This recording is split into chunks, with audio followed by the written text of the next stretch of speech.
Oh no, it can't. She couldn't get this. Oh, really? So it's a freaking... Is that going right now? Yeah, it's live. Oh, it's live? It went live off of my phone at the beginning, but then it was cool. Did you... Oh! Cancel.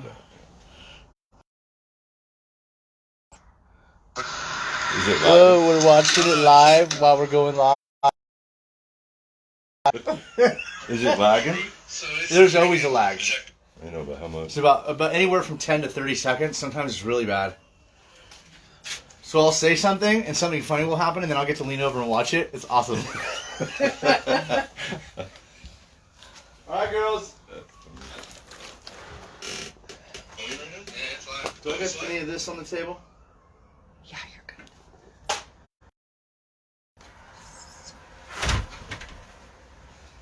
Went live off of my phone at the beginning, but then it was cool. That was cool. I'll have to refresh it. Bring it on in. Yeah, it keeps locking up on me. The lock up.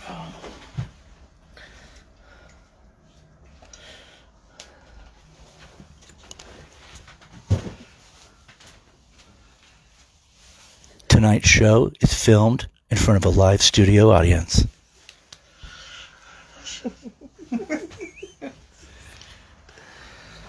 Is yours still really? It's something about it has like some like cock blocking ability that was made in a government laboratory or something. I'm telling you, this house has got like a turtle shell over the top of it.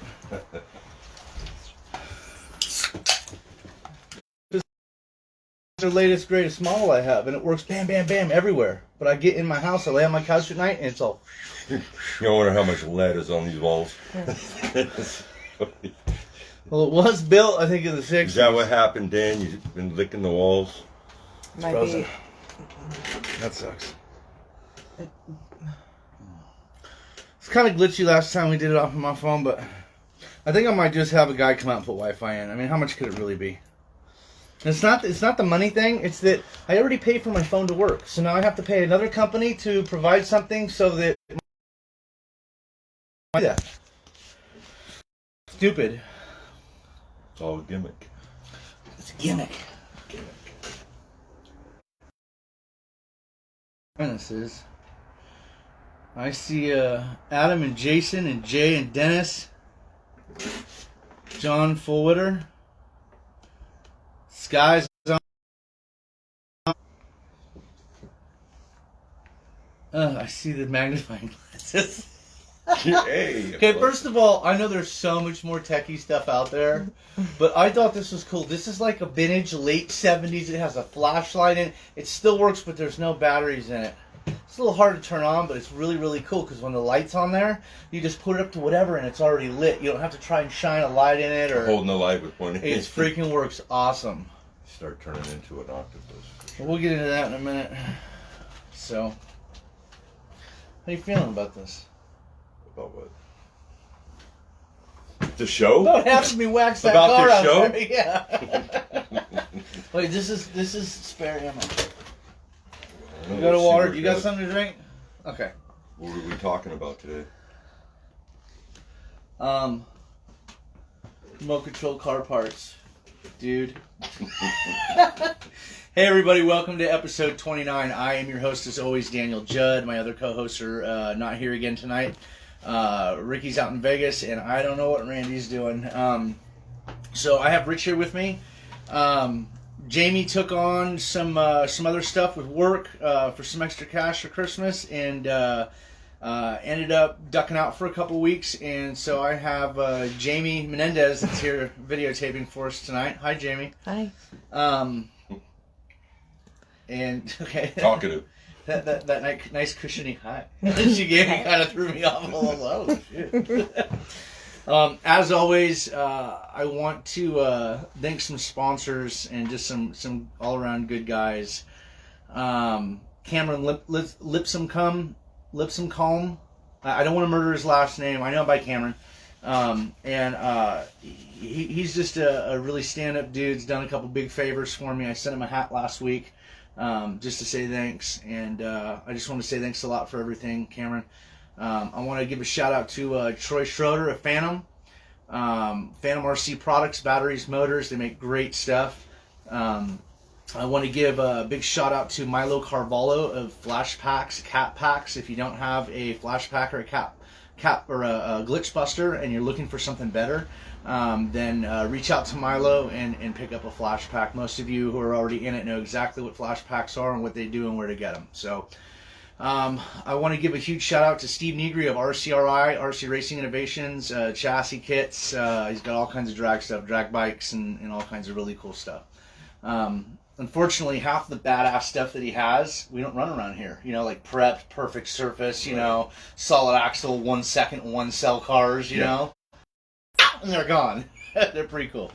Yeah, don't blink for sure. Yeah, I want to give a huge shout out to Steve Villanueva of R1. Me and Steve have been doing a lot of really cool guy, great products. You guys all know who one is. If you're just getting into the and you're looking at purchasing with something that might work, might not work, and you kind of feel like some information out there on the interweb. In my personal way to go, Tekin makes good stuff, Hobby Wing makes good stuff, but when it comes down to the nitty gritty and really pushing a lot of amps or something, R1 just mine. So. And other than that, is anybody else?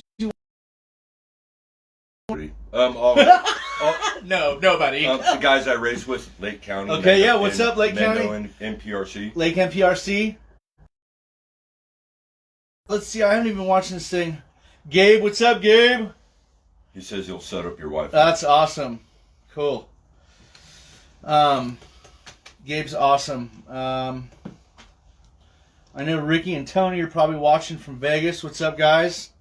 It is a lot of you by now know Ricky's son Chase. He just had his 12th birthday. They asked him, "Hey kid, where do you want to go? Anywhere in the United States for your birthday?" He said, "I want to go to Vegas." So they're in Vegas right now. Yeah, I saw some posts about that racing over there. Oh yeah. Yeah. Him and so about you. Well, it was last year. Is that Tony's kid? No. What happened was out at in Vegas, the race in Vegas in February. Right. Okay. They were out there, and Ricky watched a young kid come out who was all amped up to race, and that's right. He went off and he wrecked the car. And Ricky reached out to him and gave him a nice carbon fiber chassis, and they put the car. Right. That was that young gentleman. Yeah, that came out, and it was really cool. So for them to reach out to each other all this time, and that's other than the fun, that's what this is about, guys. It's about making new friends and other guys and fellow Americans that are also enthusiasts. Yeah. You know, so I think that's cool that goes on. What's up, Jason Sullivan? Oh, you know what? Before I get any further on, I want to say happy birthday to Chase. Okay. Yeah, on the count of 3. I think you just did, didn't you? Cool, kind of. Oh. But I was thinking more of a happy birthday to you. Happy birthday to you. Happy birthday, 12-year-old top 10 lister. Happy birthday to you. I hope you have a great birthday, Chase. So... that was awesome. I wish my name was Chase. It was my birthday. He's a good kid. What am I putting that over there for? So Ramel's here. Ramel reached out to me from the Cayman Islands, 6 months ago, and he's like, man, he's got that Islander accent. He says, brother, I need you to build me a car. And I said, okay, well, I don't have anything like just sitting on the shelf. I mean, I could build you something. He's like, what can you build me? And I told him about the cars that I build, the race, and I told him, I could throw something together for $600. It goes all the way up to almost $3,000. Depends on, do you want it ready to run, open it up, and you just go out to a race? That takes a lot of work. Right. I'll have 30 hours into that. For sure. he wanted a no holds bar everything: speed control, tuning it, motor, servo, 2 batteries, shark body, and I put him together a black.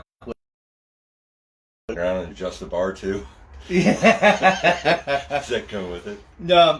He still had to. He had to set the bar. He had to set the wedge to make the wedge because I never ran the car. So, and I told him, I tell the guys that that by any of them, whether it's a slider or whatever, for me, I say, hey, this isn't a Hot Wheel. If you take it out of the package and roll it, it rolls straight. I mean, this thing, this is made for high bite, high RPM racing. You have to tune it. And you're gonna, and I'll walk them through it, Right. But Ramel got this car out of customs probably about a month ago, and he's been running with it for the last couple of weeks, and he's just murdering people, dude. Really? So, yeah, really, really happy about that.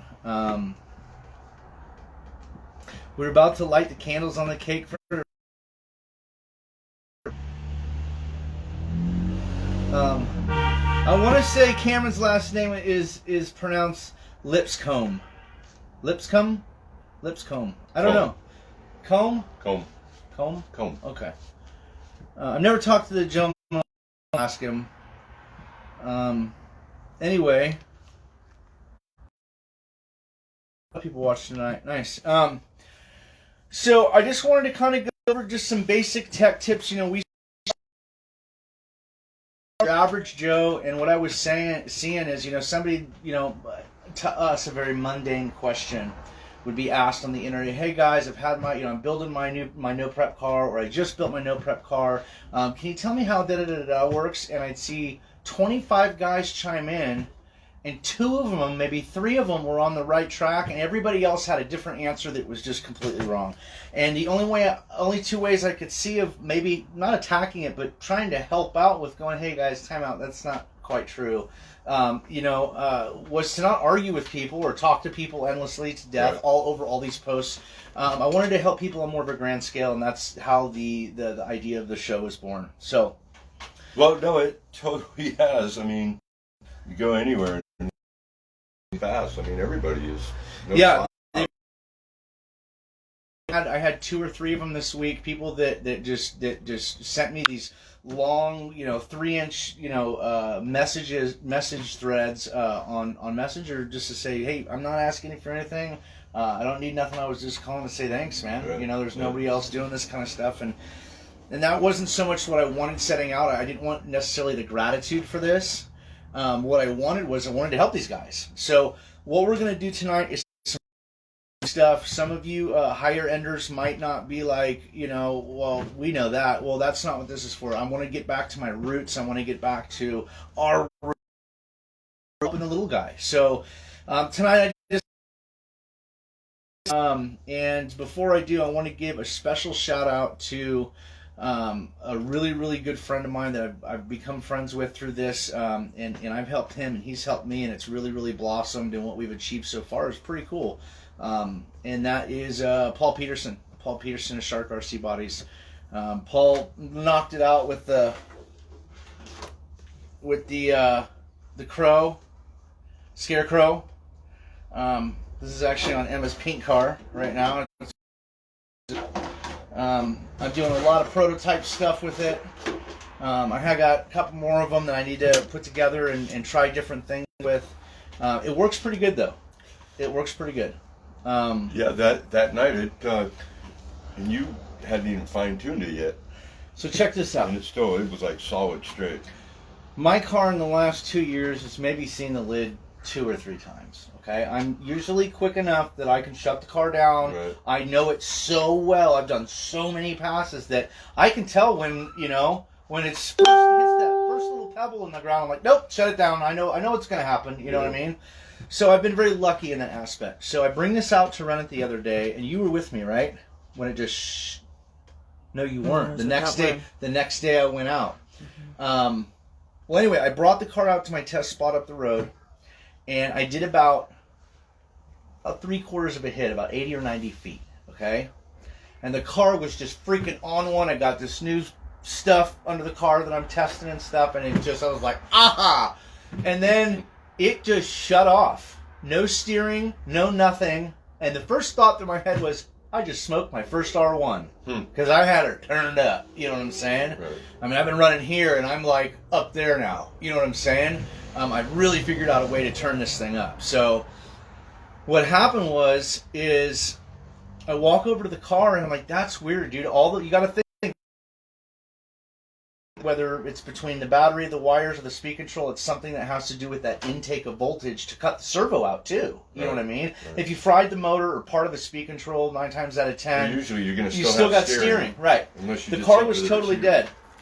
So I bring it back over to my truck and I take the body off and I'm looking at it. Nothing's hot. I mean, it was the first half a pass. First time I ever ran the scarecrow body.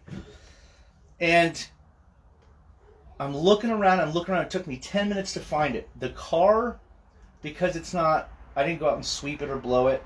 The car had picked up a little fucking tiny piece of metal and it bounced around in there and landed right in my receiver. And on the 3 male pins that are in the receiver for the bind port, the metal was laying across them like that. Oh. And I looked at it and I said, well, that's probably not why the car's running. I mean, my luck isn't that good. Whoa! It came on instantly as soon as I got rid of that metal. So, let it be known that stuff in something as simple as a receiver can be, I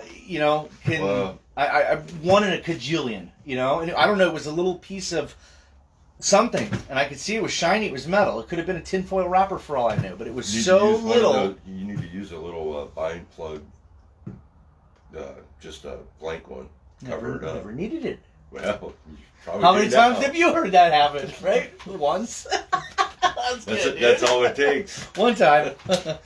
So let that be a lesson to everybody. I now have a little piece of tape over the receiver. So. But anyway, Paul's just really. I begged him to break away from his mold and try and help us get some stuff into NPRC so the guys and gals out there could have even more stuff on the market, and we did that. A lot of people believed in us and believed in what we saw, and a couple people anyway, right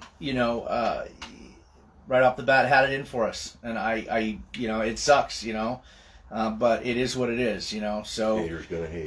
But I vowed to myself to stick with Paul and to see what we could turn to this, and all of a sudden it's going from what we tried to like the first step up, and that was the scarecrow. So I'm really proud of this body for Paul. Paul's just an awesome guy. I talk to him all the time. He's got a great sense of humor. He's a really hard worker. Guys, for you guys that are on board with Shark, this guy's been working 18-hour days. I mean, he falls asleep in his kitchen on his lazy boy for 2 or 3 hours and gets right back up and just starts doing bodies again. So he's doing the best he can. And I think he's keeping up with it really well. Some of these companies are way far out, and he's even when he does come to a snag on his end of it for a one-man show, yeah, it's only a week out instead. You know what I'm saying? So,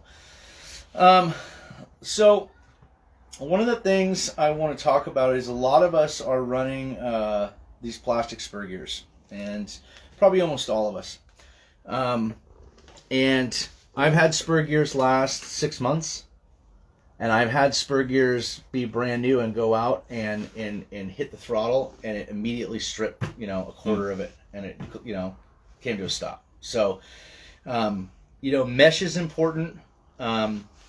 And for those new beginners, mesh is the distance that you have of gap between the pinion and the spur on the motor become completely shut, and it's zero tolerance. So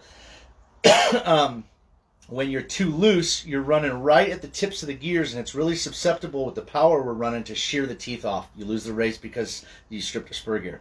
If you're in too far, that's going to slow the car down. It's going to cause heat. Drag. It's going to cause resistance. It's drag. So what we're looking for is about an 8. I like to do a tight mesh. Some guys are like 70-ish. I like 80%. So what I'm going to talk about. Because I remember one time you told me way back when I was first getting into this, it wasn't even drag cars. It was just regular that Traxxas. When we were doing the trucks, yeah. And putting a thin piece of instruction paper. Now that's good that you bring that up. But it's easier to do it just by eyeballing it, because then you just look at it, because you got to spin the spur gear around, because the spur gear is not perfectly round, so it'll get a tight spot in it. And so you got to check that. Yeah. It may be too loose over here, but too tight over there. Well, that's a good thing So you bring gotta up. make Okay, sure so you look for that. when I told you that trick, that was only with 32 pitch and Right. Mod 1 gears, the big Right, teeth, right. with the construction paper, okay? These are smaller teeth. not Now, for construction, this, like you could really use thin paper. regular binder paper for this, Right. you know? Well, that's and as it. long as you know you got it pushed all the way up, you work the paper in, tighten the motor down, pull the paper out, and you're good to go, okay? So for some of you guys that are having trouble either stripping gears or any problem you might be having with the mesh. And what I mean by mesh is here's your spur gear, here's this guy, okay? Here's the teeth on it. And here's the pinion on the motor, and here's the teeth on it. So when I say 70 or 80%, I mean 70% engaged. So that you still have a lot of surface area on the gears pressing on each other, and you're not out here making the tooth weaker. But you also have just enough where it's not tight, and you have a little back and forth called free lash, okay? And free lash is really important in real cars and in RC cars. And it's really important that you get that. Now, tell me what's wrong with this gear, Rich. Tell me why. Tell me missing why. a disc on it. Well, other than that, that's not part of the gear. Okay. You tell me what's wrong with that gear. I just took that Why off is my this car. a test? No, not at all. Are you testing me? I just want to show everybody how easy it is to overlook some of this stuff and how not to overlook it. It's riding on the edge. It's chipping on the edge, all the way around. So another reason why doing what I'm about is important. Not only mesh gears every time I bring the car back in, but also, you know, we excess weight on these cars, and if you're running any kind of transmission that came from an SCT truck into a drag car, more or less there's some kind of gear cover or dust cover that fits over it, but we don't run that because it's just extra weight. Right. So unfortunately, a lot of this racing happens in parking lots. I've had that I caught a little tiny rock in the spur, and not only did it go around until I caught it and hurt it and ruined the spur, but because it was a rock, it also chewed up the pinion gear. So now I'm out, you know, $25 or $30 worth of 2 gears, and I got to stop what I'm doing, you know. A bit different story when you look at him now. I've always had really good eyes, 18-16 vision. I can see a tick on a dog's balls from 5,000 yards, okay? In the last year or two, I still have the same vision. Eyes get a little blurry, you know what I'm saying? So that's when I found this. I'm like, oh, you know, maybe I could use that because, you know, when I'm tired, they're telling me to go to bed. So I've taken pictures of stuff and yeah. So and I bring this to races with me. Yes, even somebody in broad daylight that has great eyes, you can see something that's majorly wrong, but you might not see something that's about ready to go wrong. And here's what I'm talking about. If you take this, Rich, and hold it right up to your eye. I can see little pits in there from a rock. Okay. That's what I was saying. It's worn on the edge. Now look at it and see how much more that you didn't see. You can see the impression on each tooth and the compression of plastic from the pinion, thus making the tooth thinner and weaker. You can see the ridge you were talking about. Put that thing right up on your eye. I can see it. Well, I see the ridge, and I see little pits from rocks. You can see all kinds of stuff. A lot more you could than just looking at the gear.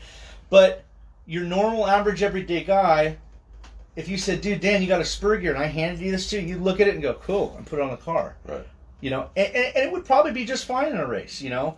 But this is not only is it the compression marks of the tooth of the pinion hitting against or pressing against the plastic that I'm worried about. It's not the ridge where I had a rock and something on the outside that's bothering me. Mm-hmm. What I'm bothering me is when you go, there's a certain portion of this gear that when you look really closely in the right light, you can see the straight line of the tooth dip one way and then dip back. The center of the pinion was pushing, right, because your and it's starting to bend the tooth over. So is your pinion going straight all the way across from side to side, or is it just no? in the center? The pinions are nice aluminum ones that I use that are kind of thin. They're thin. Yeah, I use the same ones, and I noticed they're in the center of the spur gear. But I have been running lately. Actually, I think I've been running because those are Robinsons, the thin ones. But I've been using Rudd Dog. Rudd Dog is an oval company off road, and they're really nice aluminum precision pinions, and they have that wider pattern. Okay. That's why I bought them. Actually, if you Jamie, if you could open. So I always thought that was going to be a problem. I always used to use the steel gears. Grab me the that's sitting there. She knows what that is. We talked about that the other night. And grab me another one.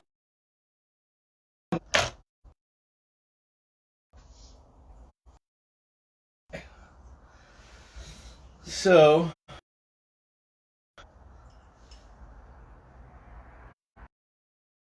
you can see they're still thinner,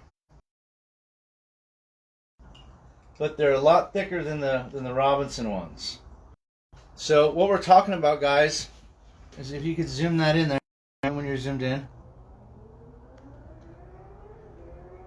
So these black ones right here, these all the black ones,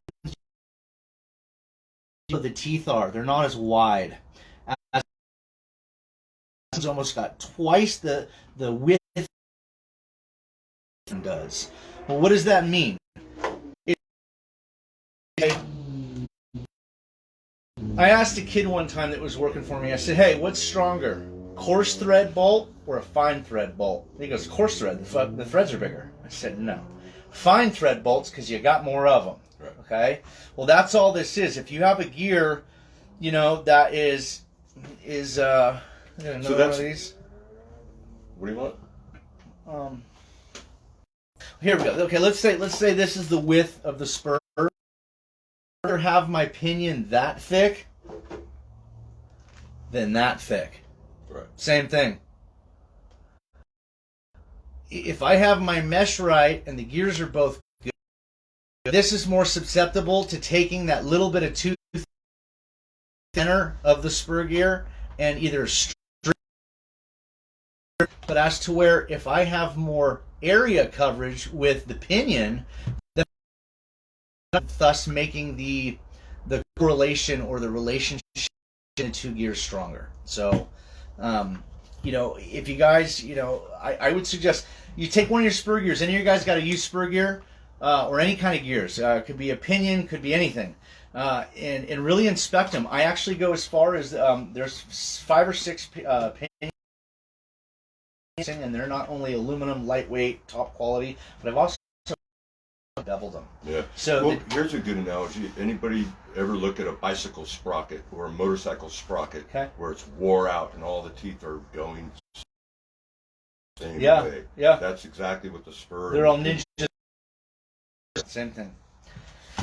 So really, guys, you know, I guess what I was getting at is I have good eyes too, and I can tell, you know, I can see some of the little nicks on this thing. But man, when I put it under here, there is some stuff that I'm like, whoa, that's got a lot more wear than I thought it did on it. Because if you just look at it, look at the shiny and the teeth, it looks like a brand new gear, you know, and it's just not. That came off the car. So, actually, it almost looks like I waffled it by heat from the slipper.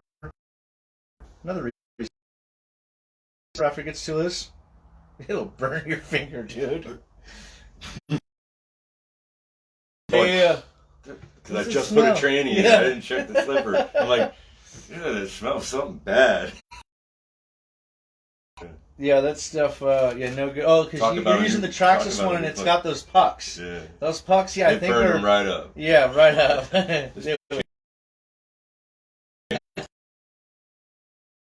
Another thing is the stock Traxxas transmission, the gear is thicker. It's not so thin. Proline is a thinner gear, so the aluminum are great on these because the width is almost the same. But when it starts getting, you know, your wider spur gear, like the Traxxas, the stock ones, and that's what I run. Yeah, they are wider. Aluminum, there's not much biting on those. Yeah, there's and not. I haven't stripped them, but you got to have the mesh right. Yeah, I want to say I never stopped stripping. I didn't start stripping spur gears until I pushed away from the Traxxas transmission. For different saying. Right. But you know, these Spur gears, I think it's one of the main reasons why Proline redid the tranny was because they were having people break the cases and complaining about the cases. They're breaking. I know that. Already breaking. But then you also had people complaining about the Spur gears. So is that why they went to the 32 pitch? Exactly. I don't like the 32 pitch. They figured, you know what? Make big teeth. They won't strip them out. We don't ever have to hear it. We put a 32. If you put a 48 on it and stripped it, that's your fault. You see what I'm saying? That's all it was. They were tired of giving out free gears, probably. You know. Right. The Proline actually it had a pretty true gear, and it wouldn't wobble. But what it did is the top shaft, the transmission top shaft hole, I guess, was not perfectly centered because you'd have lateral movement in it. So, you know, almost if I drilled a hole right here in the Zin can, this thing's going to go around and up and down and up and down and up and down. So what I found myself doing is looking at it with my magnifying glass, putting the motor all the way up against it loosely, getting it around to where it got as tight as it would go, and then I would set my mesh from there. Right. Okay? Why I did that was because if I'm the tightest, I set my mesh, when I get this portion of the gear, I'm going to be further away, which means the gears are weaker. Right. So if I'm on that far away one where the spur is actually twisted around towards the motor more, if I was to set it in the opposite of that, when the gear was far away from the motor, and then it just, you know what I'm saying? It would get even further away. Right. You know? So, no, that's what it was. But that's what I was saying. You got to check it all the way around. Don't just set it at one spot. Yeah. Rotate that. Even after you tighten it, because your motor moves. Once you set those screws down, your motor moves. So even the associated gears do it a little bit. You're probably going to loosen and tighten that thing. Here's what it was. Right. Here's what. So after looking at it in a couple different points, okay, I would pick the portion of the gear that was furthest away from the motor. That okay, right. I'd push. Rather have it come around to the tight side and be a little bit tight for a quarter of a gear and let it work itself in, rather than do it the opposite and be away and take the pick the less of two evils. You know. If you go that route, you're better off. The gears are cheap enough. You're better off finding a new gear. Well, here's the thing, though. Right. I mean, we're talking. When we first got into the Pro lines, it wasn't the gear. It was the freaking disc. The discs don't come off because they glue on. Well, I realize that. Yeah. But, I mean, you got to figure it out and change it. Don't just put it to where it wears, because what's happening is you got to make so many passes. By that time, I mean, you're out there to win races, and we're going so fast. Everything has got to be fine tuned, so it's got to be right off the get. Totally. Like last weekend, I went out. I was number 1 on the list, and I'm down to number 4 because I took both my cars Saturday and I tore them both apart, and I built one car with all my best parts. And so that day, Sunday, was all test and tune. Okay. And so you always got those first couple passes that are races. At the end of the day, had it 3 straight solid passes. It's dialed in. But, you know, it's all about fun. It's not about what spot I'm in. That's it's kind about of always hanging out with the guys. It's the fun part of it. So you guys all getting carried away and bad mouthing each other, that's ridiculous. That's stupid. You know, just go out and have fun and hang with your bros, man. Yeah. Hang with the bros. Hang with the bros. That's what I'm saying. I was like, how you gonna tell me that you're gonna sell me a Spur gear for $4.99 and the discs don't come with it are $14, okay? $14. Oh, by the way, they don't come off. You know? That's got, you know? Right. That got old really quick, and that's why we went to the Associated some time ago, because you can pop the discs out and just save your discs, you know. Okay. Huh. I have these extra, not aluminum, but extra thick fiberglass discs in my car, the racing vented ones. Okay. And I've taken both of my clutch plates and I've sanded them down with like 20, so they're have put a brand new nut on. I even put a couple big washers on the outside so to make it tighter. Exactly, and I'm still, even though you have the spring spreading out. I'm still smoking the clutches in these things. It's just raping them. So Or is this slip? Somebody's got to build a hub. Get rid of all that stuff, all the rotating mass. Just put a solid hub on there so there's no clutch. No clutch. Yeah, no clutch. Somebody out there, 5-axis machinery, make us some of these, okay? I'm telling you, big sellers here. Another thing I was going to go over was, you know, a lot of guys, they say, what do I start with, a bandit or a slash? I say, get yourself a slash. And then eventually you're going to want to go at least bandit rear arms, okay? And once you buy the bandit rear arms, and they fit right onto the vehicle, to narrow it up, you're also going to have to change the camber link ends, so the actual tie rod, here. So this has bandit rear arms on it, and the two things that you're going to have to shorten if it's a slash is you're going to have to take this tie rod off and put the ones the bandit in the slash. Then you're going to have to cut the no axles that, well, they make shorter axles for the bandit, but the shorter axles for the bandit are so small that they will not handle the power we're running. So these are actually, if you can, I get a lot of, can you hand us a brand new package with these up there? Yeah, there we go. That's the one I took this out of. Available at your local hobby shop. These all came from Jake's Performance Hobbies, Roanoke Park, California. 707-586-3375. It's up there. It's up there.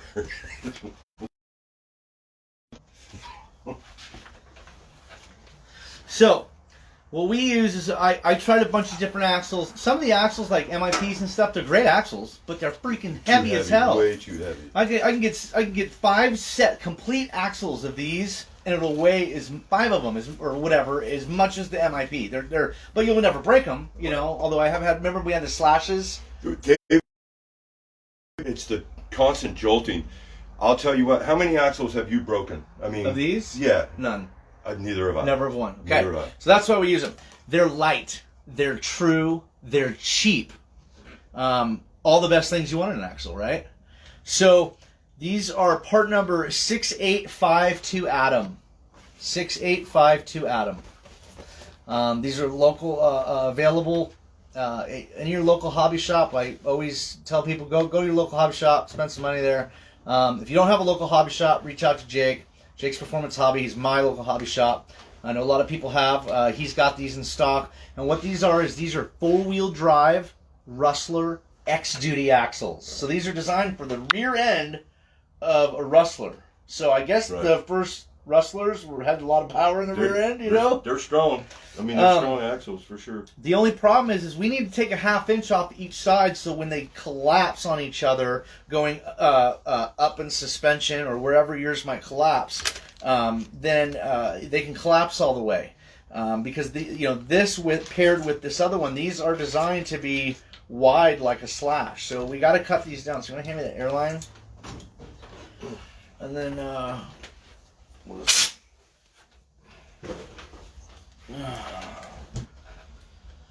Yeah, take it off. Thanks, sir. Okay. It's going to send shit your way. Well, actually, I'm going to try and shoot it. I got my safety glasses on. So I would suggest you mark a 1/2 inch. 1/2 inch is what I always take off of mine. I've probably cut 70 of these things, so I just I know where to cut them, 70? What, for other people? Other people, cars I've built, cars I've sold. I mean, all. Only cut 3 sets. I have 2 cars. I sold and a lot. I have a set. I have a set that's ready to go on the car if I need it. They don't even wear out the pin. Well, that's the cool thing about these guys. Instead of buying 2 bags, one for each side, buy 3. They're only $11, $12, $11.99 is what Jake sells them for one whole side. So to do a whole car, you're going to need 2 packages. Right. Or 4 individual pieces, 2 in a package, and you got to cut down both sides. So the one that's still in the bag is the male side. This is the female. I'm going to cut one down for you.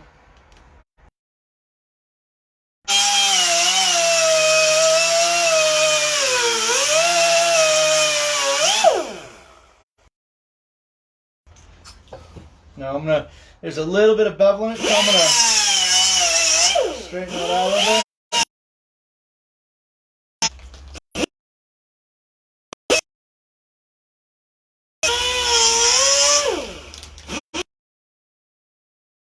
Okay, so I've cut the 1/2 inch off I want. Then, yeah, might as well cut it, right? Fit it in here first. Because I know they gotta get cut.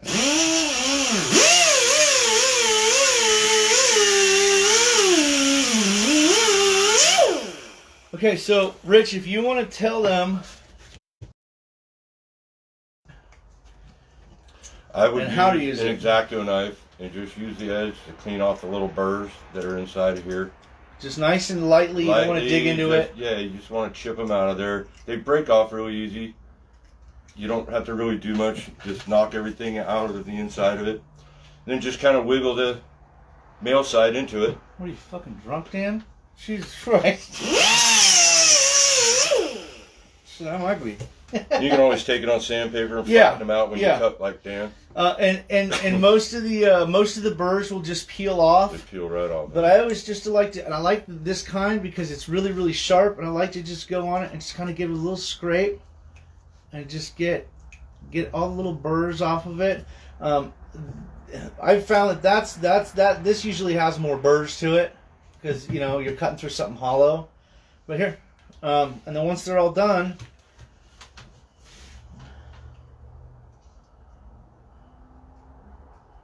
That's that blind part of me. Yeah. And that's what you want. We're rich. You want that thing to go together. And see how it just it's effortless. Effortless. Say that fast. Not fast.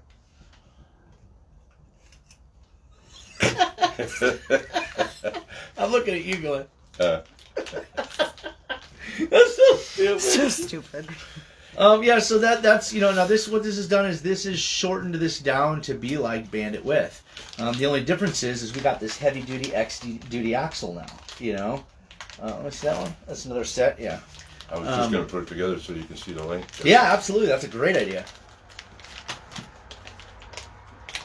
Like a fully collapsed length.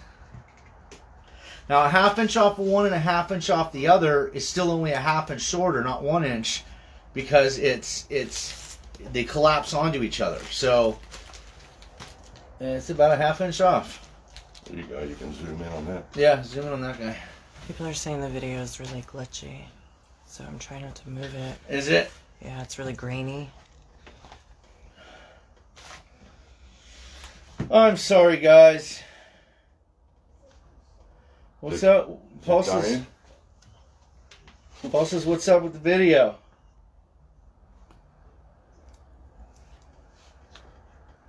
That sucks. Frank said, "Nice koozie, Dan. Thanks." Is it still going? It's like freeing up, freezing. It's really pixelated. That's. Tony says, Dan, go live with us. I don't think it'll work. They tried to call me on Facebook phone earlier tonight, and well, that was a long time ago then. Like, mine's only showing a couple. It's not showing a list like yours.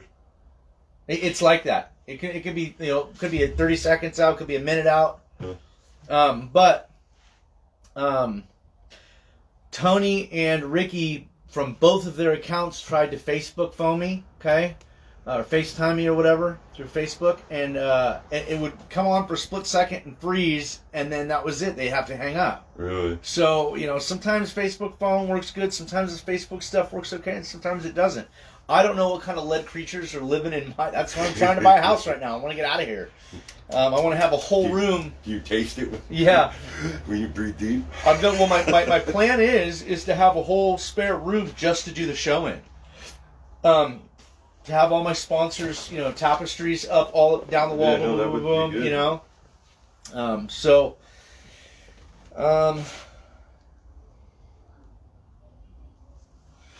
Yeah, I don't think it will. It's only like that because it's live, guys. Unfortunately, there's nothing I can do about that other than turn it off and turn it back on. But that creates 2 videos for Randy, and I know he doesn't want to, do episode 29A and episode 29B, you know?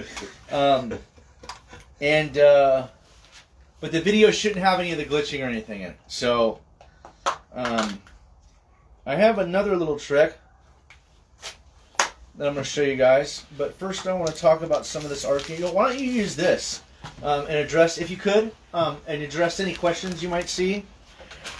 So the next thing I'm going to show you guys is, let's take these over here. So I'm getting ready to build another car. And, I got a bunch of stuff here. I got some of the hot racing kingpins. I have some Lunsford kingpins. I have stock slash kingpins. I got this is another set of titanium Lunsfords. Do you still have your 4-wheel drive slash? I do. Because I have a full set, brand new, of Lunsford titanium lightweight X-Duty strong kingpins for a 4-wheel drive slash. I ordered the wrong ones. Really? Yeah. So, and then I opened them already, so I'm like, I don't care. I'll just put them in. I know somebody's got a slash, Somebody's got one. It's a slash. So, yeah, it beat the hell. It went from jumps to circle track to jumps again to just now drag. Drag, yeah. Yeah. I put 4 drag tires on. So what I've noticed in building so many of these cars, this is for the Traxxas guys, that the more you interchange the parts between companies, I've never seen an instance where I had a tolerance tighten up and fit better. So if I was to use a Traxxas bulkhead, and let's just say this one's an RPM, but let's just say it's a Traxxas bulkhead, and we got RPM arms, and then our C knuckles are stock Traxxas, and then we got somebody else's spindle blocks. There's gonna be a lot of slop in between parts, and we weren't really trying to eliminate that in our cars. The tighter, obviously, when you put an assembly like this together, and you have your tie rods on here, and your C hubs, and your spindle and the bearings, and everything, you want to be able to, without a shock, lift this up, and it should be able to drop on its own back down. And if you don't, you got to look for a bind. I always recommend that whenever you put any kind of A-arms on any kind of either front or rear bulkheads of any car, pretty much, 9 times out of 10, the casting marks will be right here on the inside of the arm. And especially with RPM stuff like this, if you were to put that on there and put a pin through it, you can feel a notch in it. Right. So what I do is I take my Dremel and I sand this inside edge down a little bit, and what that's done is that's given that clearance in between the bulkhead and the arm. So you know what to do with the tight fitment. What if it's too loose? What if it's got too much? Well, what do you do for that? One of my recommendations is, especially for the Traxxas guys, everybody likes themselves a good RPM part, right? Okay. I would suggest stick with RPM, attaching to RPM, attaching to RPM as much as you can, and here's why. RPM's really got this tolerance shit figured out. Look at this. Yeah. There's no movement in it. But, okay, so if they're not going with that, because I've had fitment issues where it's one is too tight, one's too loose. So okay. You have to adjust for that. Do you want to try to make the one that's too tight as loose as the one that's too loose? Usually how can you tighten that up if you have to? Okay, and the way you can do that is, where's my car? One of my cars.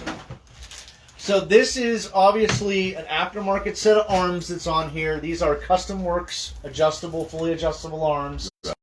And you see what happened there? Way too much distance. If you want to zoom in here, I'll use this to point. So here's my aftermarket arm, and here's my Proline transmission. Basically a rear arm bulkhead. Attaches the rear arm suspension arms to the chassis. Well, I had some gaps here, so I figured out how much gap I had and which way I wanted to shift it, if I wanted to center it or if I wanted to bring it all back or all forward. And actually what this has done is this has given me more of an adjustment. You know what I'm saying? You're going to see variations in parts. This one has 1 aluminum washer, 2 aluminum washers. This one has 1 aluminum washer, 1 steel, and 2 aluminum washers. And that's what I had to do. Is the steel a different thickness than the thinnest Feel aluminum? this. Take this arm and move it back and forth. You feel that compared to the Traxxas stuff? Yeah, see the Traxxas, you go. There's all kinds of slop in it. Yeah, Even especially with the front too. It's like See, these are nice and tight. I'm gonna get to that. I did something to those too. Yeah. If you get two parts and you put them together and it doesn't drop and there's some tension, my first suspect is always the kingpin. Right. Okay. You might have or too fat. Yeah. Take this alongside of a straight line and rotate it, and you'll see light shine through one section if there's a little kink in it. That's going to cause your arm to bind up. You want to get rid of that kingpin. So if you're on a budget, you could probably, with some good light and a vise, and a hammer, kind of tap it and play it and get it straight again. I had to do it on Emma's car the other night. Roll it on glass table or something. But if you put a new one on, and you have two pieces that are still tight, okay, and it's not notching, well, you can hear where the face touches the bulkhead a little bit, or you can take the bulkhead down a little bit, and you just go zip zip with a piece of sandpaper and try it, and zip zip. You don't want to take a Dremel and go yeah, because then now I got to add a washer. You know what I'm saying? So you want to take some precision when you're doing this kind of fitting, and people go, well, how hard is it for you to throw one of your front ends together, man? Jeez, I'm like, this is the kind of stuff I'm doing to these cars. So this is the kind of stuff that wins. The loose fitment, you can't add material back to that you didn't take out. No, so that's where it always helps to have a bunch of different thicknesses of shims in your box when you're building a car. So you're just doing the same thing as you're doing to the rears. Correct. Yeah. Same setup. Now in the front, what I've noticed is with the RCRI chassis, now see this chassis, you see how the tie rod for the steering comes right down with no spacer in between the tie rod and the spindle block? Yeah. Okay? Well, then I can use the plastic ones, the RPM knuckles. I mean, feel the fitment on that. It's perfect. Yeah. It couldn't get any better. Then you throw that on the C clip or on the C knuckle.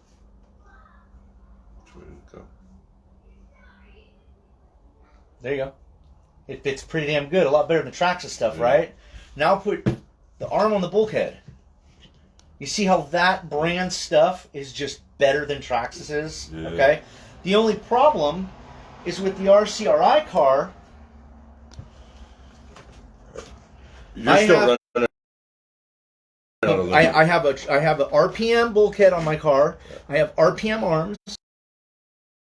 I even got rid of the aluminum there because there was a lot of play in that pin. Okay, right. And I couldn't get rid of that. It was just it was a pin that was designed to work with Traxxas, and they had 10,000ths in there instead of 2,000ths. You know what I'm saying? And it's too much tolerance. So, but because of this spacer right here, if I use the plastic RPM to fit the best into the other parts, that little arm having all that extra leverage, and I have to have that for bump steer. What's bump steer? That's when your front arm goes, you want your wheel to go up and down straight. You don't want it to go out like this and back and out. And that's bump steer.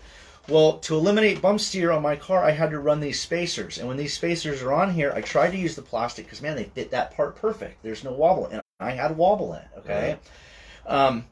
But that part gave it so much leverage that whenever it would turn, it would take that spacer and go, nya, nya, you know what I'm saying? It would bend that ear over on the spindle. So I had to stick with the metal spindles. Well, between the metal Traxxas spindles and the RPM, that box package right there, yeah. Those are the wheels. It's one just like that. Over there. Yeah. Thank you, Jamie. So these are the ones that I have to use so that the little ear on them doesn't go back and forth because of that rod that's sticking out before it goes to the tie rod. And that's what I use right there. So the metal ones get rid of that. But when I use the metal one with the RPM C-hub, there was play there still. Okay? Mm-hmm. Stock pins, stock holes should all fit together. But it was almost like they had almost done building this awesome part, and they said, hey, should we run final tolerances? And the guy's like, fuck that. Anodize it, throw it in the package. You know what I'm saying? Because it doesn't fit. So what I did is I took I want to say like a 50,000ths armature out of a motor, an armature washer, okay, the shim. And I had a bunch of them, and I didn't know that was the one I needed at first. And I finally got to that one. What I was looking for is something that went in there not so just tight enough to take up the slack and the play, but not be so tight that it opened the plastic C-hub and put tension on the spindle block moving. Right. So what like I said, I'm able to use these with this piece and add a little shim in there, and it takes, I mean, a lot of play. You got to think a thousandth of an inch of play between the spindle and the C-hub carrier in the pin. Once it gets out to the wheel, is going to equal to like an 1/8 inch. You know, it's just like my arm. My shoulder is only moving 4 inches, but look at my hand. The further the line, I mean, that's basically what's happening. All of that little tiny slop would transfer into the wheel, and the wheel was, you know, and I just, Emma's is a perfect example. Emma has all stock Traxxas stuff. Look at the play in this thing. It's unacceptable, you know. And granted, it's only a remote control car. I still have a little bit of play, but it ain't like that, you know. That's one of the reasons why I've always liked... When they set down at 60 plus miles an hour and the wheels are off, you don't know which direction they're going to be pointing. Yeah. It's just not good. So, that's one of the reasons why I like the idea of some people trying low C and associated stuff. It comes, you know, associated. I mean, I got RC10s everywhere, just like Ricky and Randy, and we like that stuff because not only is it what we remember from when we were kids, but it was good stuff, and it still is good stuff. The stock parts have nice tolerances. You know, this is the tolerance, according to J Concepts, of what of a wheel wobble is okay. To me, that's not okay. And they're like, well, that's just how we make them. And I'm like, okay, well, then tell me why this car is a Gen 1 1984 Edinger that has a wheel on it that spins like that. That was their tolerances. You know what I'm saying? I mean, their stuff is perfect back then. And I was really off-put by some of the tolerances. And you know, the Traxxas stuff, I ran it sloppy for a while, and after a while, it was just like, you know, I can't do this. I got to start, you know, using some other parts on here, or trying to make like some kind of demon love child between associated parts and Traxxas to try and just get my four corners to not be so sloppy. Yeah. You know, that's you can't fine tune your suspension if your wheels aren't staying where they're supposed to. I have a solid baseline. Yeah. You don't have a solid baseline. If this is loose.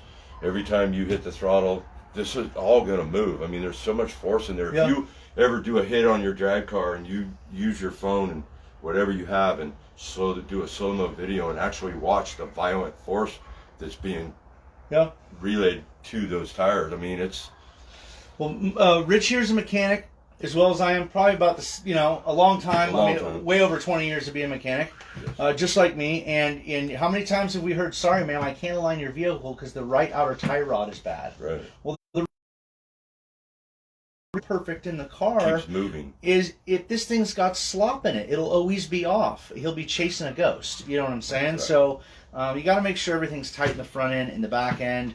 Again, look at the rear end of this thing. I mean, this thing's all over the place, you know, because it's Traxxas stuff.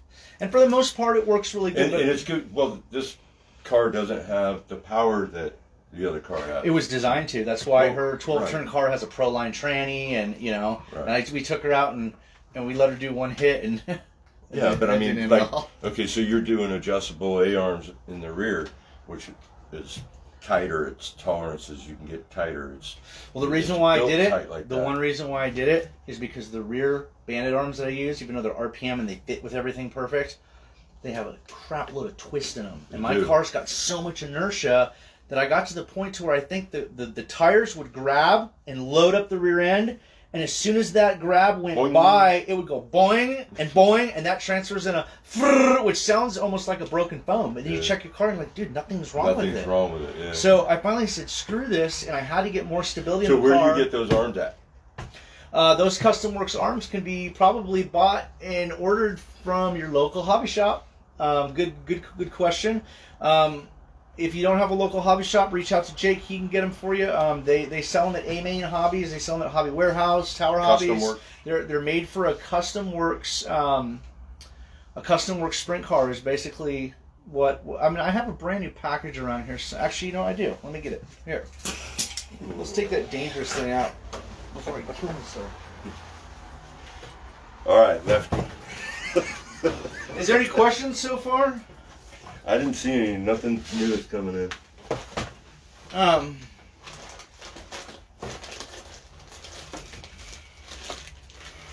Custom Works. So, if you have a slash-based drag car and you're running rear short bandit arms, these will widen the car a little bit. Not much, but if you want to do with the Custom Works arms, the part number is 3242. As you can see, the whole kit for the rear arms is 34 bucks. Okay, and not only is it more rigid of an arm and it doesn't twist, but it also, the outer knuckle that holds the axle carrier, or the bearing carrier, the hub carrier, which is where your bearings are and your axle goes through, that has a in the rear end. I can tow it out, I can tow it in, I can tow it straight. I would recommend about a total of minimum of 2 degrees of tow to keep these cars tracking straight. Some guys like to set them at 0, and I don't know. I mean, there's a reason why we tow stuff in. So, but yeah, if you guys want to do it, let me show you guys that again. It's the 3242 part number adjustable tow rear A-arm set from Custom Works. 3242 is the part number. And they fit a slash. You got to use a couple washers here and there, but they do. They fit right on. So if you're getting twisted, something like that, because it'll stiffen it. They're up. much more rigid. I'm in here. How you doing, Jamie? Good.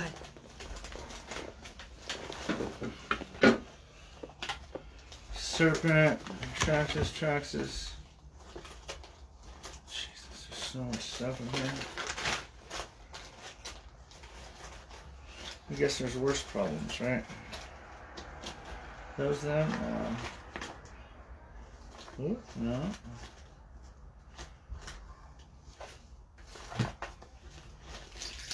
Nice. So here's the kit. Comes with all the hardware. They're 2-piece arms is what they are. It comes with instruction manual, everything you need to put them together. So, and I believe Custom Works has been very similar to Traxxas stuff. I mean, Associated stuff. Stuff that's mimicked after or built with Associated stuff. And I can know if you run an Associated car and you want something like this. I know I've seen a couple guys. They even have a the outer piece that moves. Oh, okay. They do that on sprint cars to run a brass one on the inside and a plastic one on the outside to keep the weight down.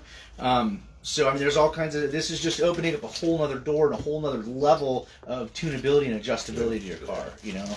Yeah, I think it's an absolute must. And you can feel one of those pieces in there. It's like that hard. Feel it, dude. Yeah. That has no twist in it. Nothing. Definitely the way to go. Yeah. Totally. I mean, I know they put the toe in these cars for a reason, for stability. Correct. But if we're fine tuning, that's just something that comes out of the box and boom, you go play with it. But we're fine with here we spacers go. and Rear bandit arm. Can you guys see the twist that's in that? My car was wrapping that thing up like a pretzel. Twist that thing, dude. You break it, you break it. I mean, it's just an arm. There's some twist in there.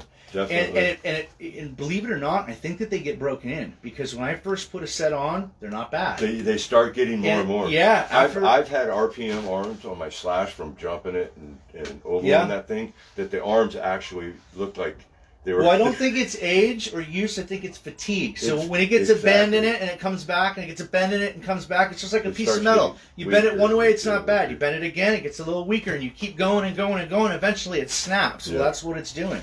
It's fatiguing, and every time it does get fatigued hard, there's a hard load on it. It softens the plastic. So. And think of how many times you guys are out there, you're testing, tuning your cars, you're doing 10, 15 hits a night or a day or whatever, and you're doing it four days out of the week. How many passes you have that arm has been now there's a trade-off. Like there's a big trade-off. You hit something, it doesn't break. Here, because it's more brittle and it's not made out of just nylon plastic,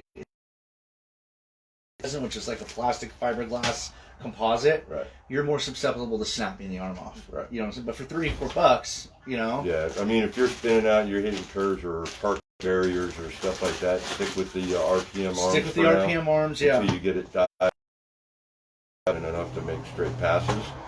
Totally. Or shut down if it gets loose, where you feel comfortable enough. And you can win races. Don't let me make anybody feel like you need adjustable rear arms to go out and be competitive. You don't. But if you want that edge on your car, and I got to a point to where I was pushing so much power the other night that I was like, dude, and I could feel, just like what I was talking about before, well, that you just felt the twist in that arm. Yes. Well, imagine when you have a spindle on there and everything else, and you can bend it with the wheel. I mean, it's leverage. You know what I'm saying? All of a sudden, it becomes jello. You know. And I had to do something. I've had those kicking around here. I've been wanting to try them out for like a year. That's how long ago I bought them. Yeah. And the other night I was with her actually. I was like, I got to put these stiffer arms on. This is just not working. So. And that's the way to go. I mean, my car it has the RPM arms, front and rear. RPMs are great products. Rear. It has slash in the front, stock front, everything. Even the belt train is stock in that car. I haven't changed it to the aluminum one yet. Well, Traxxas definitely makes durable stuff. It was a fast car. I mean, it got me on all 3 lists. It got me number 1 on 2 of them. And then he tore it apart. And then I tore it apart. We would start from scratch into the season. What the hell? But that's what it's all about. Is finding new ways to make things go faster.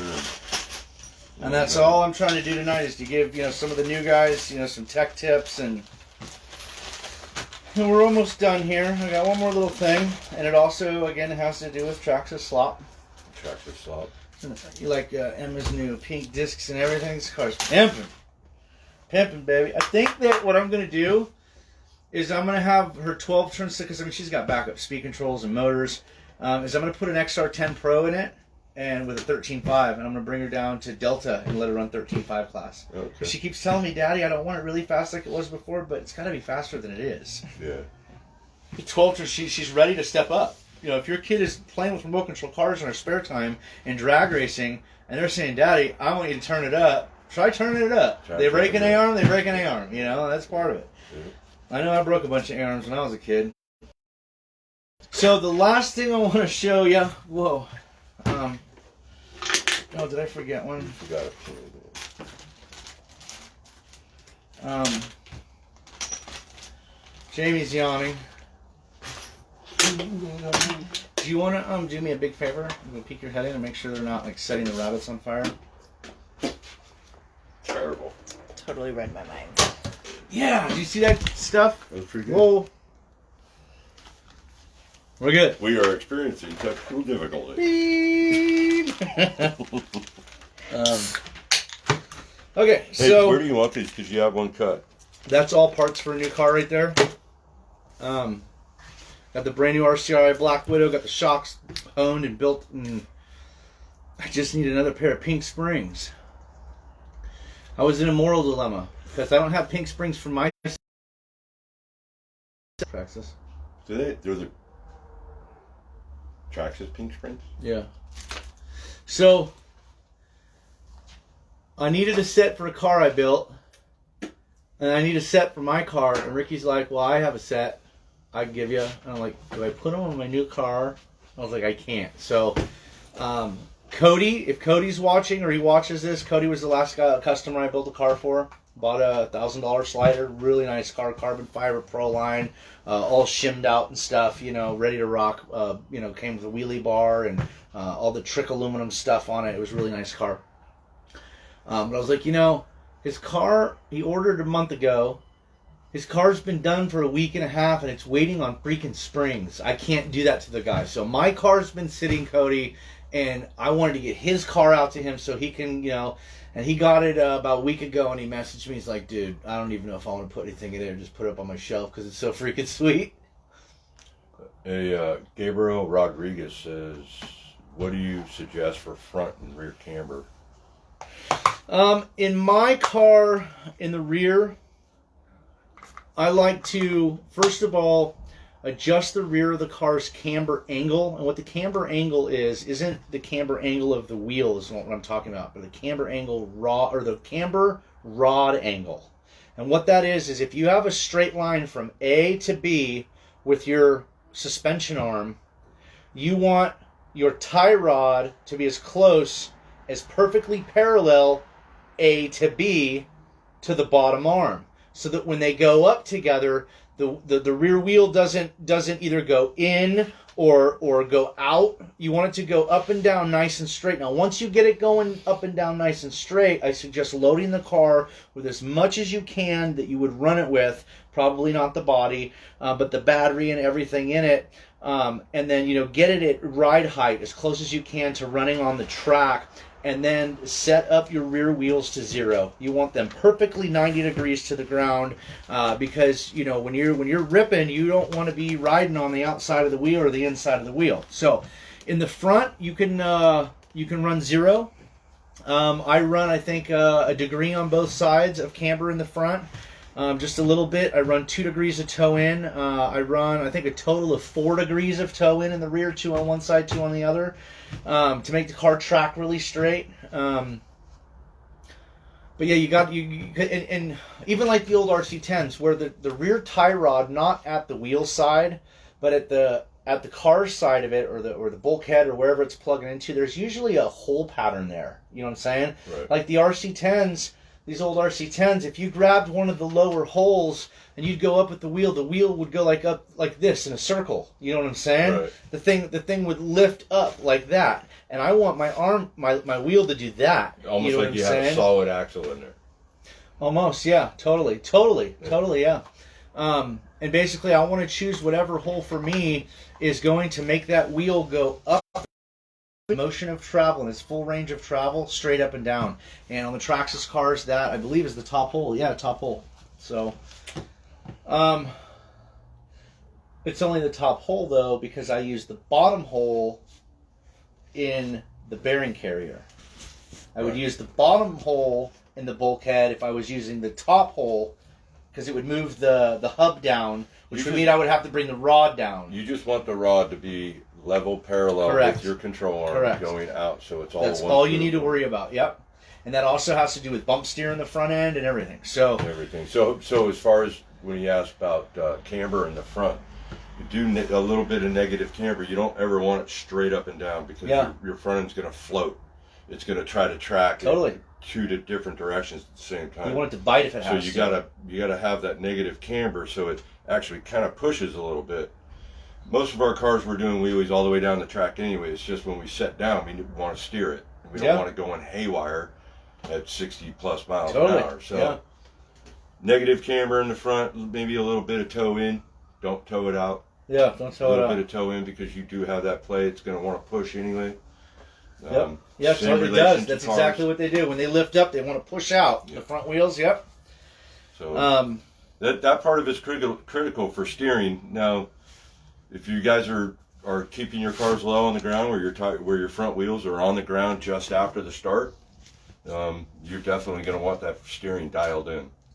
Otherwise, you're going to be fighting it all the way down the track. Can you do me a favor, love, and hand me that gold wrench right there? Yeah. Thank you. Let's see if we can push this out real quick. Traxxas part numbers for the front rear springs. I have the part number right there. For see those Traxxas tags, lower left hand push pins? Yep, that's it right there. That's for the rear springs. So the famous Judd rear pink Traxxas springs, I think it was 2457P. God, good. So stupid. I'm such a dork that I knew that. I'm actually really, really embarrassed. Wait, how's your arm feeling right now? Did you break it? Thank you, Rich. So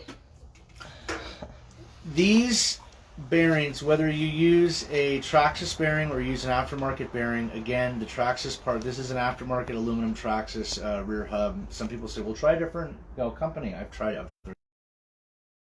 HR stuff. I've tried everything. And these are the best ones.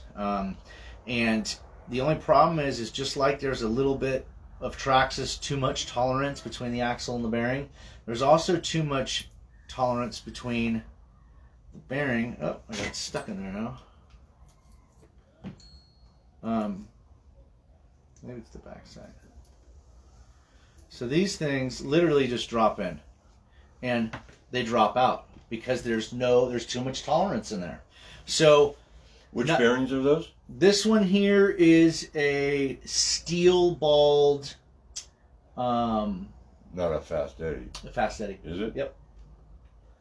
Now I use Fast Eddie's bearings, but I use the ceramic ones. Right. Now, here's something I want to show you. If you want to come in really close, this is kind of a really small thing here. Maybe get some light here going.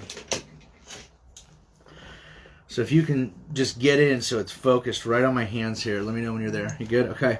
So this right here is the plastic seal. And what I'm going to do is take my razor blade to the outside of it, and I'm going to pop it out. Okay. See that seal? Okay. You want to use a really fresh X-Acto blade, because if you have one that has a dull blade, you'll have to sink it in too much to try and pop it out. And when you sink it in that much, it'll ruin the seal and you won't be able to use it. So once I have it, once you're in there, you can actually, am I getting really close in the bearing? You can see the balls and all the inner workings, the casings for the balls that are inside there. This is one of the things I do to the Proline trannies, okay, is I replace all the bearings in it with ceramics. And people go, okay, I got ceramic bearings in my tranny, but did you set the bearings up? A lot of people don't. They think it's kind of stupid. More like a big time road racer or something. I take my tranny apart every 10 runs or so, and I clean all the bearings, and I put it all back together with fresh grease. And here's one of the things I do. So before I even put it, let's just pretend this is a ceramic bearing. Before I put this bearing in a tranny or something to try and free it up and give it a better drivetrain, what I'll do is I will flip it over, and I will take both the seals out. Oh no, did this bearing just come apart? Yeah, it did. This is a crap bearing. Okay, well, that's why I chose this bearing, because it's broken. So, anyway, once it's open like that, this was a bad bearing, guys. You won't break the bearings by doing what I just did with just the seals. But like I said, you want to come in right to the outer race. This is called the inner race, the inner ring. This is the outer race, okay? And you want to come to the outside race in between the seal and the race, just the tip, and pry it out and take the seals out. Once I have a brand new ceramic bearing that has the seals both out, I take brake clean and I spray the crap out of it. What am I doing? I'm getting all that factory grease out of there. I don't want any of that stuff in there, okay? Then what I do is, you can find a lot of this stuff at 1UP Racing. 1UP Racing has some really good like fine bearing oils and stuff. And what I'll do is, once all the grease is out of their top drawer, there's a really gold sharp thing in there. No, to the right. Yep, right there. Pick yourself up one of these. This is how I hand test every bearing. So once I have it all apart and I spray it out and then I blow it out with air to dry all the brake clean and push the rest of the grease out, I put it onto this bearing caddy and I spin it and I listen to it. And you can hear it go sha, sha, sha when it's a new bearing. When you do what I'm telling you to do right now and you clean it out and everything's out of it, you can hear it go shh, and it's that free. It's ridiculous, okay? Then what I do is I take it back off. I know that I've cleaned it out good. It's good and dry. It's spinning like a million times freer than it ever would any other way. Then I put I put one of my seals back in. And what you got to do to put the seals in is just pop them right back in place. Don't push on them too hard. You notice it? Look at that. It just popped right back in place, okay? And that seal's in there. So then I have one open side. Then I'll take my 1UP Racing. If you see that little plastic square box way in the back, yep, keep going, the clear one. So 1UP Racing, one of my closest friends, Matt Kidd. If you're watching, Matt, what's up, brother? We love you. He's sponsored by 1UP. 1UP, this is great stuff. He gave me some of this stuff, and it's second to none. So what I'll do is I'll use some of this stuff. And at this point, what have I done? I've taken both seals out. I've sprayed it out with brake clean and got all the old factory grease out. And then I've blown it out with air so I know it's dry. I've listened to the spin increase. I've put one seal back in and I have one open. Then I'll give it a drop or two.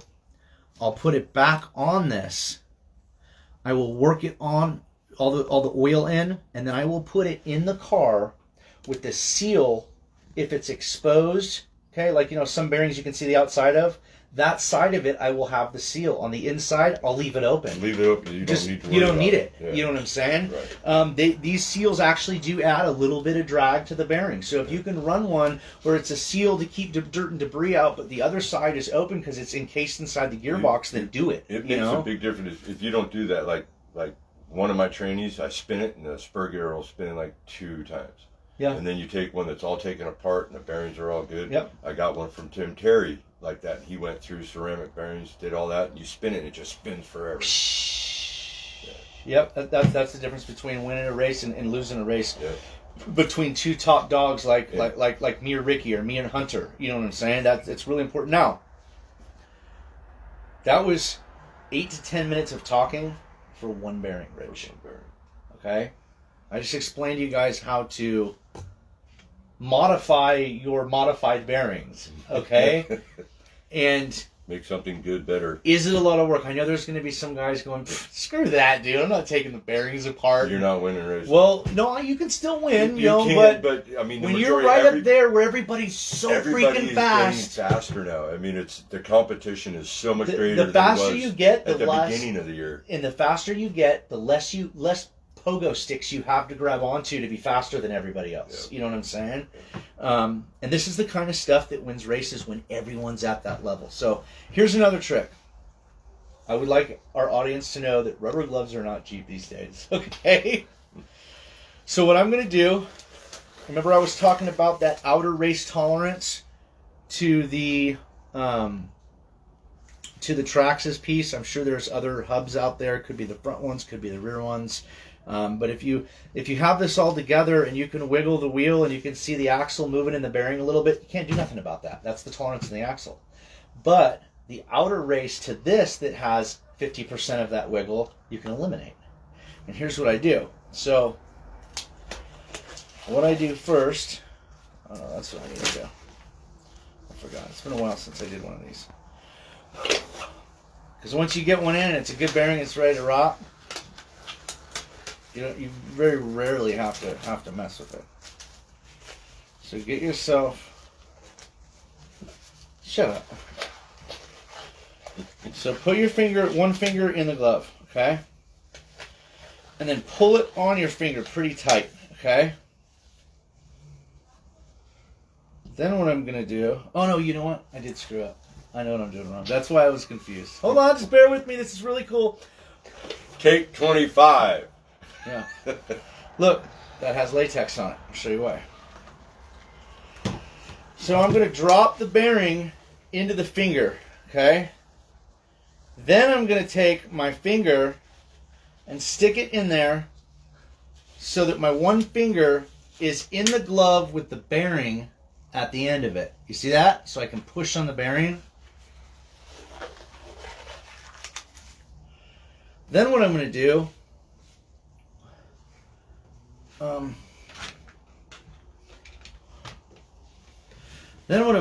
is I'm going to push that bearing in there.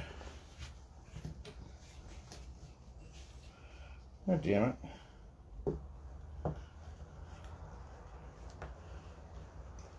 I think I got it tweaked funny. Yeah, I did.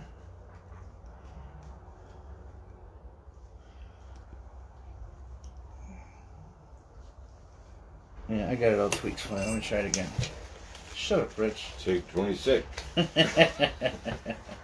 This is a really cool trick, and it really eliminates. I use it on all my cars. It's just a bear to do. While you're messing around with that, somebody asked what your thought on heat cycles and new tires and keeping them hot between rounds in cooler weather too.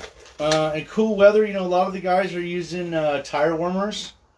I'm kind of low buck. I'll either burn the crap out of the tires because I know I got 20 more sets, or I'll use the heater in my truck to get them warm before the race. I use the carpet because it doesn't take a lot of rubber off. You get a little heat in it, and then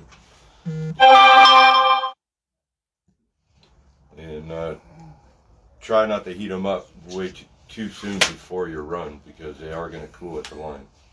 Make sure everybody's ready and your light guy is ready. It's the biggest thing. That's just not want to go in. I swear, maybe it wasn't these gloves I was using.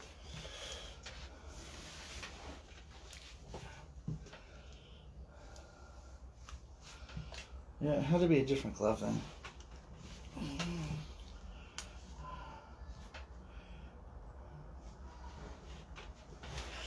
No, that ain't working. Okay, so what I did, what I was attempting to do, another thing's freaking stuck in there. Of course it is. Shut up. Give me my hammer. That's exactly what I'm going to do. Something solid. The needle nose or dikes or something up there. Top, give the baby blue old dikes down there. Yeah, those will work. Okay. Did you stretch the glove enough to make it thin enough? No, I think it was a different set of gloves that I used. Either that or this one doesn't have. And like I said, the tolerances are all over the board. You can have two parts that You need those hospital gloves. Those are pretty thin. Well, what I do, guys, is I stretch the glove around the bearing, and with it on the tip of my finger, I'll push it into the hub, and then I will take my finger out and I will hold the glove up and trim the glove off of it. And then I'll go inside and trim a hole out and take that piece out. And now I have a piece of latex in between the hub and the bearing. Takes up that slop. That takes up the slop. It absolutely works. Once you get one or two, like I said, I haven't done one in a long time, but once you get one or two of them done, you find the right glove, it works really good, dude. Yeah. It does. It works really, really good. So, that's pretty much all I was trying to show you guys. So, see, now I want to do it, damn it.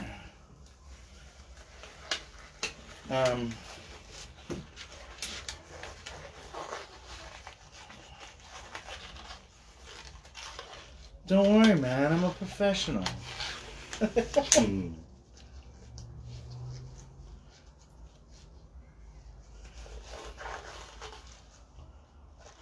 No, it's not these gloves. It's just breaking holes in it, just pushing my finger in. So, those gloves suck. Well, one glove down.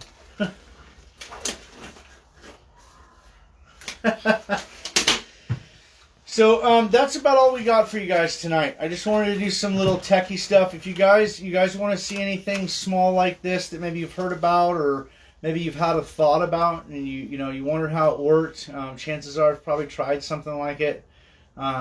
Reach out to me and maybe I can throw it in another tech tip. Or we could try it for the first time. Yeah, absolutely. If somebody's got a good idea. Another thing I wanted to say is, a lot of places run what we run. They run the true OG no prep rules.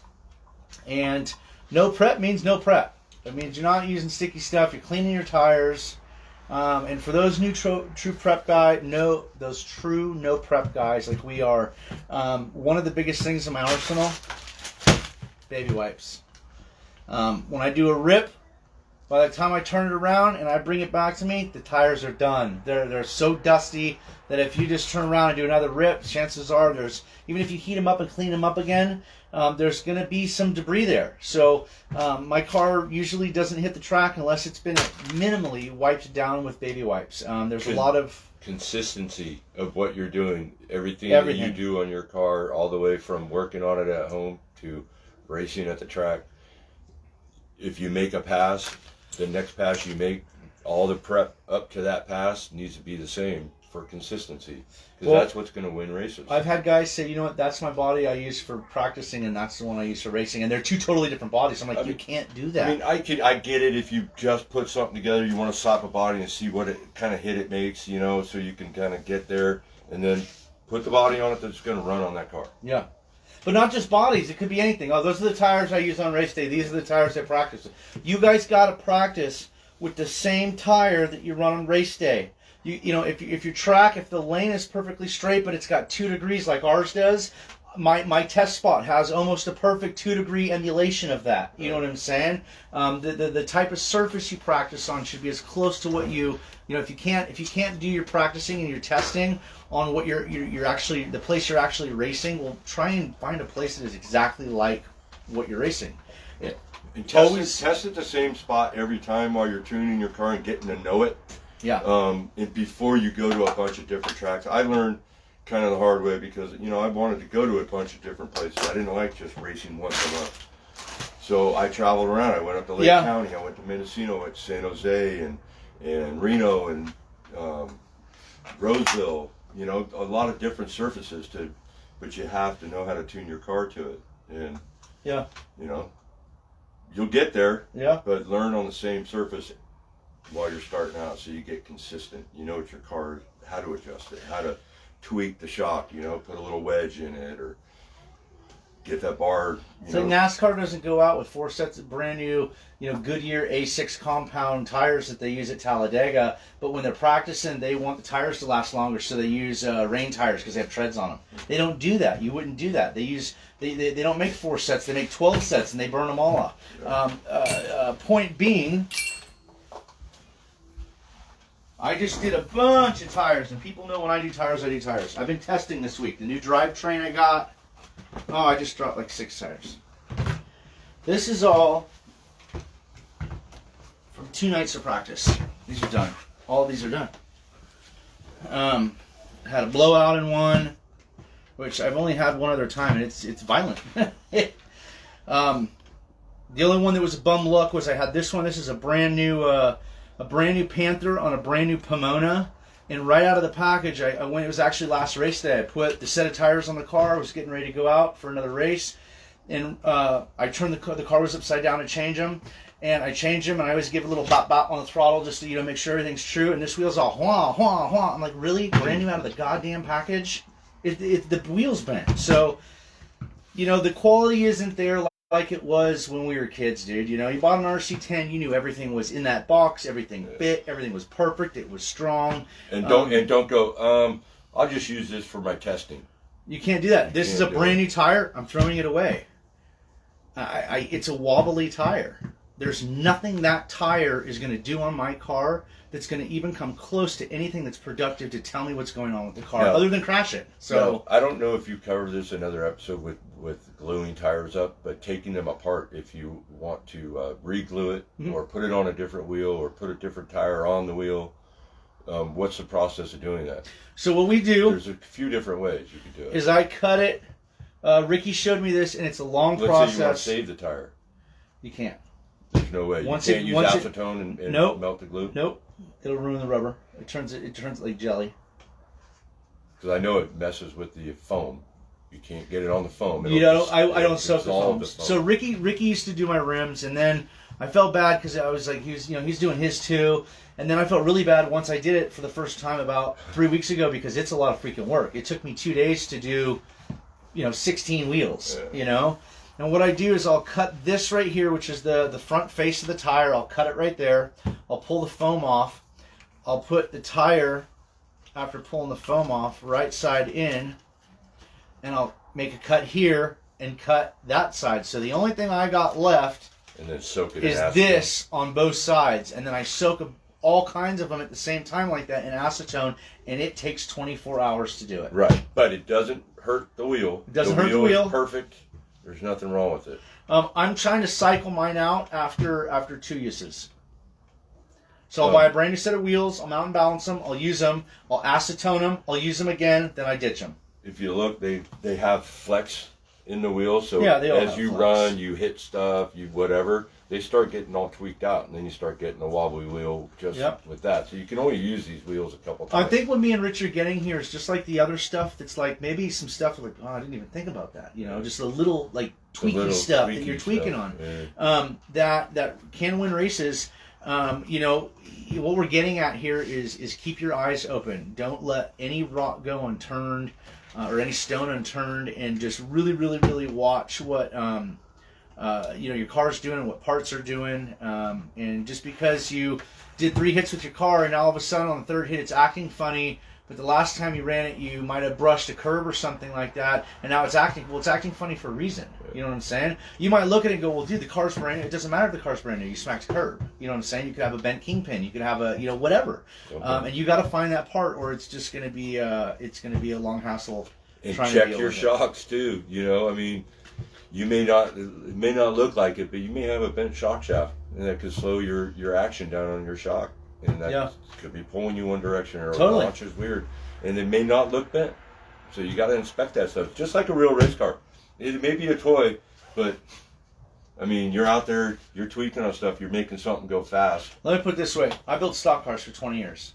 And these cars are every bit as adjustable as a real race car. If not more in some cases. You know? Oh, because there's absolutely. things that are smaller and lighter that you can change out that you can in a real race car. You're like, well, that's the main pillar, you know? I mean, you can't move that. Yeah, exactly. So, with all those adjustments comes, possibility for error, possibility for bad parts, and it doesn't take much, but a 1/16 of an inch and something bent to throw the car all off. So, really keep your eyes open, guys. Unless we got any more questions, I think that's pretty much it for the night. Cool. Rich, what do you think about next weekend doing or next week? I was thinking about doing an episode on race day preparation, the kind of stuff we bring, the kind of stuff to remember. I mean, I remember when I was a kid going to races at 18 years ago, 25 years ago, and I get halfway down the road and remember, I forgot to pick up batteries for my transmitter. You know what I'm saying? And stuff like that. So I think that's that just happened to me 2 weeks ago. Did it? I got to the track and I wasn't even finished testing. We haven't even raced yet, and I'm like, my transmitter's going beep beep beep beep. Was I with you that day? Yeah. Where are my batteries? Oh shit! I left them at home. Yeah. Well, and that's why I spent the $20 to $40 per radio that I use, and I have battery packs and everything now, and I got charger leads. I just charge them. Just charge them, dude. Yeah. So, stuff like that. Some of the tools we bring, some of the parts we want to keep, some of the parts. Not only do I bring a way over abundancy of parts, especially for a beginner, absolutely I do. You don't need to bring that kind of parts like I do, but if you have, we can show you some high breakable parts that if you hit a curb, you're probably going to bust this, bend this, and break that. Yeah. You know what I'm saying? Yeah. So keep each one of those on hand. Other than that, you should be good. And the beauty with these is you can build a whole front suspension bulkhead and everything, have it all ready to where you just unbolt one, put another one on. Put another one on, yeah. Same with the rear, you have the whole assembly all ready to go. I mean, that's the point that you get to. And if you have parts, bring them. If you don't use them, fine, that's even better. But so you don't want to have to use them and not have them. Correct. So yeah, that would be a good episode. And I don't want to be crude here in front of my audience, but it's like a condom. You'd rather have it, not need it, not have it. All right, signing out. This was violent. So I did a test hit on the car. It went out 10 feet. The tire, or the foam blew through the tire.